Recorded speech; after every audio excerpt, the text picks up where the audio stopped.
Hey, good morning, everybody from Holy Trinity. It's me, Pastor Tim, here in my usual spot that we've been doing sermons from these last few weeks. I'm going to continue that way, at least for today, as long as I find it helpful. We have the whiteboard here behind us, so we can write down some terms or some things that we're talking about. If you are like me at all, it helps me to see the things that I am talking about, just another way for it to connect and to sink in. If it doesn't help you, then just ignore that it's there and just listen to my voice. This is normally a time which, if we are in the sanctuary, I would say something like this after a gospel reading like this was just read, but I say, does anybody want to preach today? Raise your hand, right? And people would get a good snigger out of it or a little bit of laugh, because this is a tough passage. How many people have ever been confused by it? Wish or don't know what Jesus is saying by it, right? We hear, I've not come to bring peace, but a sword. I'm going to turn house upon each other, mother against daughter-in-law, father against son, all of these things. And we also get the pick up your cross and follow me. So there's a lot to unpack. I want to focus on two phrases that Jesus uses here. One, it comes in verse 26, in which he's talking about, for nothing is covered up that will not be uncovered, and nothing secret that will not become known. What is covered will be uncovered. What is secret will be made known. So we're going to talk about that in the context of theology of the cross and theology of the glory, and we're going to revisit a topic from a few weeks ago in order to deeper understand that. The other thing I want to talk about is I did not come to bring peace, but I did not come to bring peace to the earth, but I came to bring a sword. What is Jesus referring to that? I thought we called him, right, Emmanuel, God with us, Prince of Peace, that he did come to bring peace. So what is Jesus saying by this? And I have some thoughts on that as well. So these are the two ideas I want to unpack. And we're going to begin with what was secret will be made known, or what is covered will become uncovered. And so there's a concept that we've talked about before. It is, I think, for Lutheran theology, and it should be for all Christians, one of the most important concepts we understand, and I will say it is one of the most difficult concepts to understand. And that is theology of glory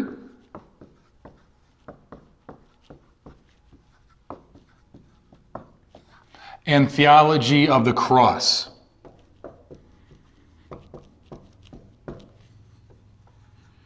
I hope you can read my handwriting. Theology of glory versus theology of the cross. This is what theology of the glory states in a synopsis, and then we're going to unpack a little bit.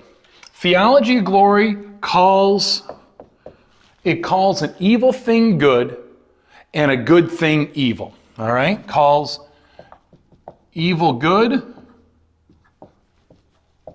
and it calls good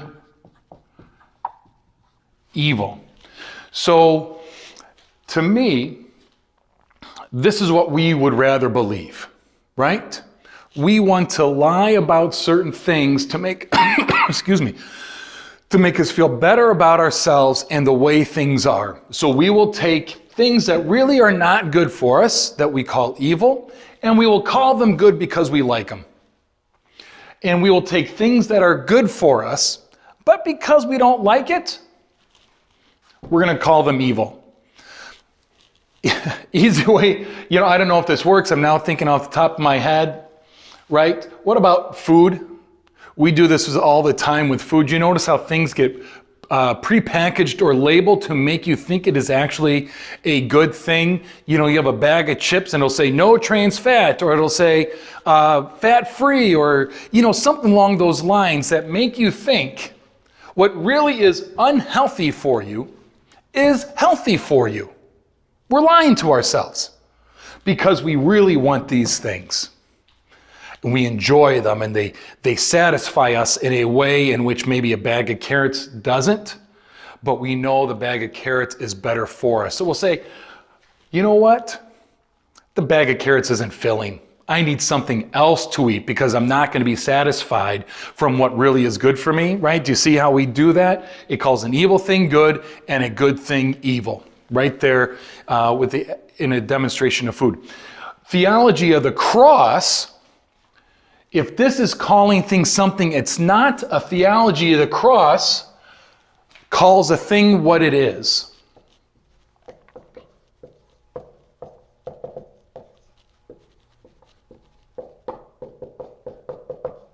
Right? So what I mean by that, if we use this analogy of food in the bag of chips that says no trans fat or fat free, like we're lying to ourselves because, see, it's really not that bad that I eat this bag of chips. Theology of the cross will say, you're lying to yourself. You're being lied to. Let's call it out. That bag of chips is not good for you. It doesn't matter what we say about it, how you dress it up. It's not what you need. It's not good for you. And you know what is good for you? The things that you've convinced yourself it's not. Well, it's not filling. It's not this. It has no taste, right? The vegetables or whatever it might be. This calls it out for what it is. Theology of glory versus theology of the cross. This is what Jesus is referring to, in my opinion, when we hear in verse 26, everything that is covered up will be uncovered. And nothing that is secret will be kept secret. Everything that is secret will be made known. Now, food is a really easy thing to do that with. What's really harder about it is when we have to look at bigger issues that we really don't want to admit. We know that we're being lied to with the food, but we go along with that. But what happens when it becomes a bigger concept, more personal, and something that isn't as easy to name because maybe it's something that we've really built ourselves or identity around, but we need to name it for what it is. That gets really difficult. So I want to go back to an analogy that I used a few weeks ago when I talk about white privilege.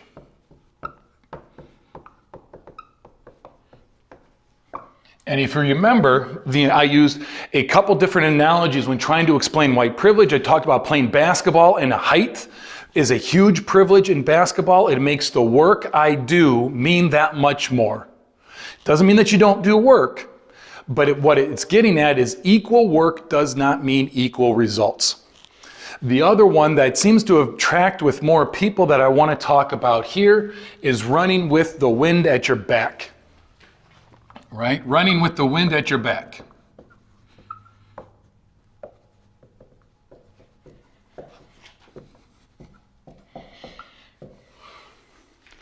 White privilege, running with your wind at your back. Now, theology of glory, theology of cross, naming something that's good, that is really evil. There is an obvious evil side of white privilege that we've talked about before, and that how it is negative toward people of color. They don't have those same privileges. So we can say that is easy. I think that's one of the easier things to name. Now, you may not fully agree with it, but I want to go with this analogy, if you'd stay with me for a little bit, because it's helping me understand more, right? I'm learning a lot of this stuff with you, and all I'm trying to do is communicate what I'm learning from Scripture, from the world, and how the two relate together. And I'm not going to get it right, but I want to convey what I am learning, and I hope you can come along with me. So the obvious downside of white privilege is the way it has negative effects on people of color. They have less opportunities, they have less education, less healthcare, fewer jobs, fewer pay, all of that kind of stuff. But I want to name something else, and so this is where I'm really talking to, let's be honest, our congregation, the white population, that I think there is a dark side to white privilege as well. It's not necessarily just a good thing for us, even though that's what we name. And I think if we can name the dark side of it, if we can name what needs to be exposed about it, if we can name what needs to be uncovered about it, if we can name what is a secret about it, maybe we can do a better job of understanding why it needs to be dismantled. That it's not just good for one population and bad for another population, but in reality, it has negative consequences for all of us. So I want to talk about those negative consequences and how we got there. So using this analogy of running with the wind at their back. If we have a couple people, right, and we've said one is running with the wind at their back, one is running with the wind in their face. They could do the same thing, the same training, the same all of that stuff, but one will get better results. If one gets better results, what kind of attention or all of that kind of stuff is going to come with it?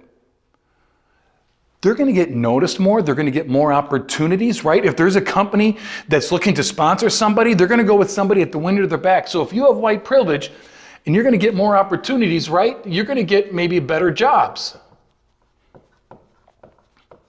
And if you have better results, you're probably going to get better pay. And if they see you doing so hard, they're going to see potential, and we want you to do even better, which means you're going to get better opportunities for education.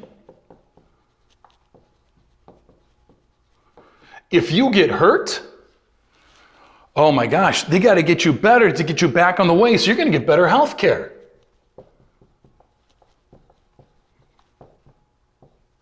I hope you can read this. I'm writing fast, so it's getting a little sloppy. Better jobs, better pay, better health care. What if you mess up and you have a bad race? Don't worry about it. We know everybody slips up sometimes. You get the benefit of the doubt.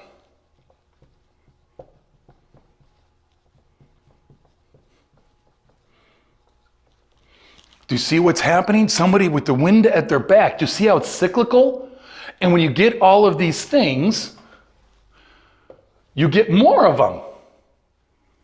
It's so cyclical about it that you don't even notice. You see how it's just the way it is. It's the wind at your back. It's just, I do this and I get that, and I do this and I get that. And so it just happens that way. What does it do? This is where I wanted to get to the shadow side of this. This is easy to name. This is, right, how it's good for us. And if this is all we see how it's good for us, you can see why I don't want to name it as bad, because I don't want to lose these things.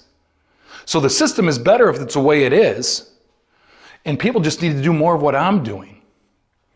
Which means if this is all happening, what is also happening to somebody that maybe they're not fully aware of? How is it negating, or how is it negatively impacting them? I'm going to say an inflated ego, right? Doesn't mean I don't work hard, but look at me. Look at what I can do. There's an inflated ego that goes along with that. I might look at somebody else who's trying to do the same thing but with less results. Well, if you would just work harder like me, maybe you would get better results. Maybe I'm more judgmental.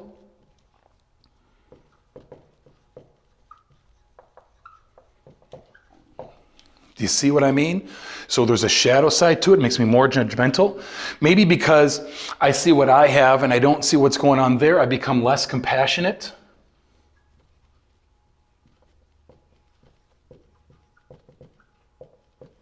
I don't understand their side fully because I don't see the wind that's at my back, or I don't see the wind at their face, right? Here's the thing.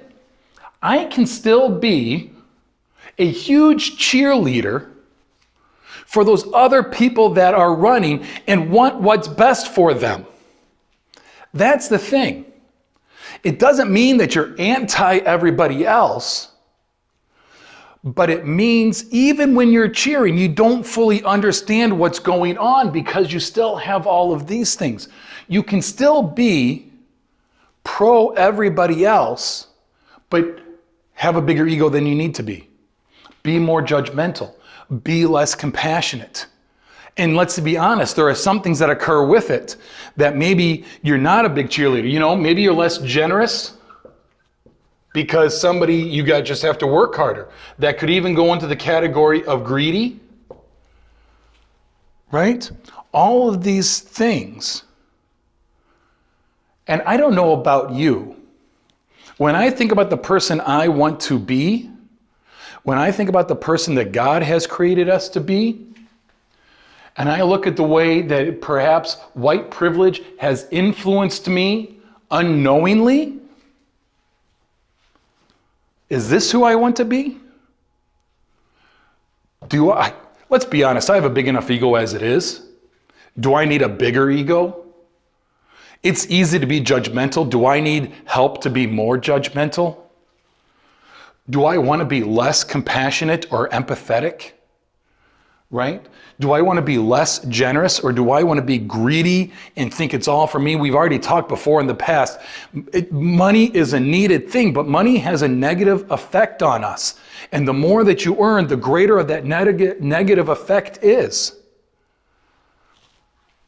Do you see how these can have a negative effect on us also? That this is the shadow side that we need to name. This is the secret that we need to expose. This is what we want to cover up. We don't want to admit it, but it needs to be covered. And our faith in Christ should allow us to do it. Maybe that's why Jesus says, I come with a sword, because we need to be pierced. We need things to be cut open. We need things to be revealed. And is that what a sword does? It exposes, it cuts open, it reveals. Let's talk about peace.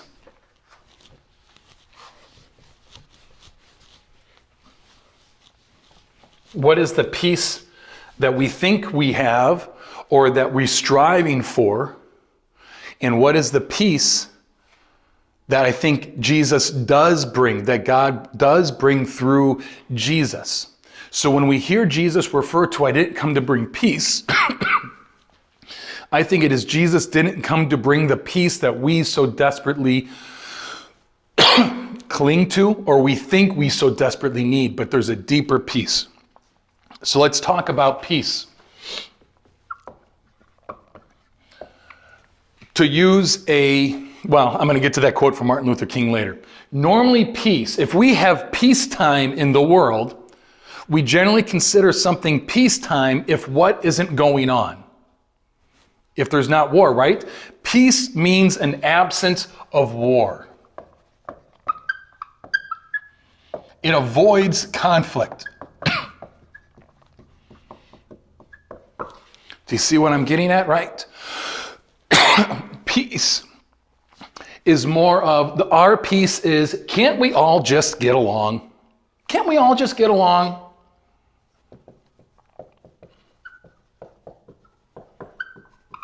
When we have that, and I think that also. I'm so tired of this. Can't we just forget it all? And can't we all just get along? But you know what happens when we have this attitude of, can't we all just get along? It diminishes and minimizes the pain that some people are going through. To say, can't we all just get along, is a very privileged thing to say, because if you say that, it means really it's going okay for you. Why do I have to be disrupted by things that I think don't bother me? I think this is the piece that we have. I've been talking with Mark Edwards, is trying to get a deeper understanding of theology of the cross, theology of glory. It's an ever learning thing. And one of the things he called this, he referred to it almost like Bonhoeffer talking about cheap grace. It's cheap peace. It's peace that in the end is, what's the word I'm looking for? It is kept because of the threat of violence.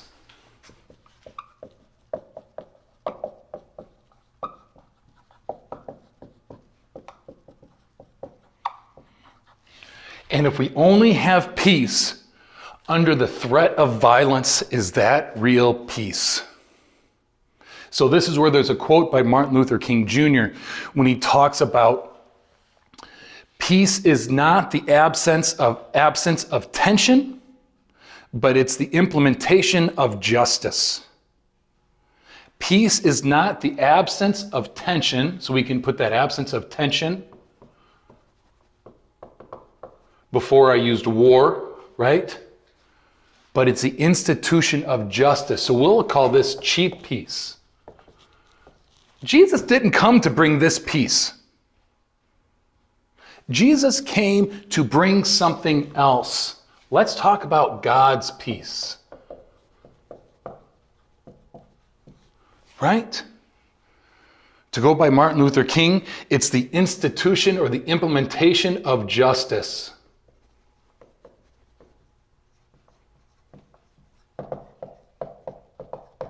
It means what are the wrongs that have been going on, and it works to make them right. It corrects the wrongs. That's what justice is. It corrects the wrongs. Right?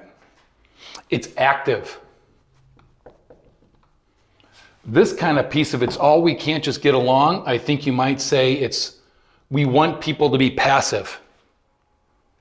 This implementation of justice, correcting of wrongs, is active. It means you have to pull things back to see what is really going on. Do you see? Here's that thing with the sword again. It exposes, it reveals, it cuts open. It's active. I think it's deep. I think this one can be shallow. Cheap peace is surface level. God's peace cuts to our core. God's peace cuts to our core. This God's peace overturns systems.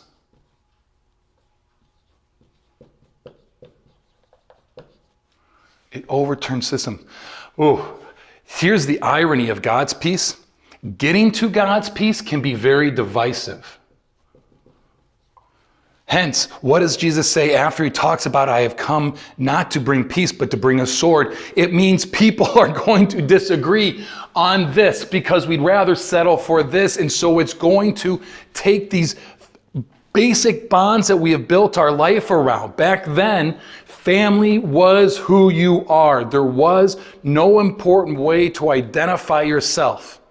Family is important now, but we have other ways in which we identify ourselves also. You can break away from your family and do other things. You couldn't do that then.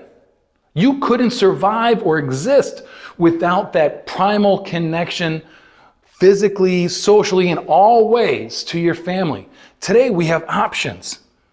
Your family shouldn't determine your future, right? We have that freedom of choice to be who you want to be.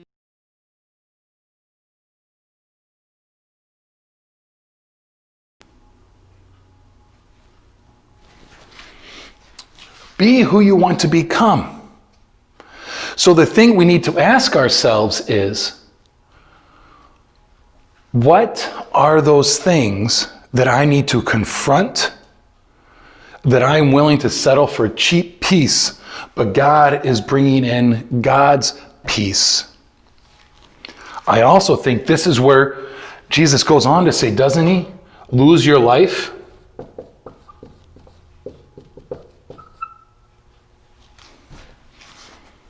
If we dive deep into these things, we might lose our life. But what does Jesus say? By losing your life, you will find it. When we dive deep, it will be disorienting because everything we have come to believe and built our life on will come into question, and we will feel like we are losing our life. But the promise is we will find it. This is what it means to pick up your cross and follow Jesus. We've talked about that before. It's not this happen chance, unfortunate bad luck that we have, but it comes from being active, pursuing justice, overturning systems, correcting wrongs, diving deep, losing our life. That's God's peace. So often we settle for cheap peace. We don't need cheap peace. I want something more. I don't want the absence of war to determine peace. I want justice to roll down like waters, for everyone to know that God is for them. For you, for me, for all of creation. Amen.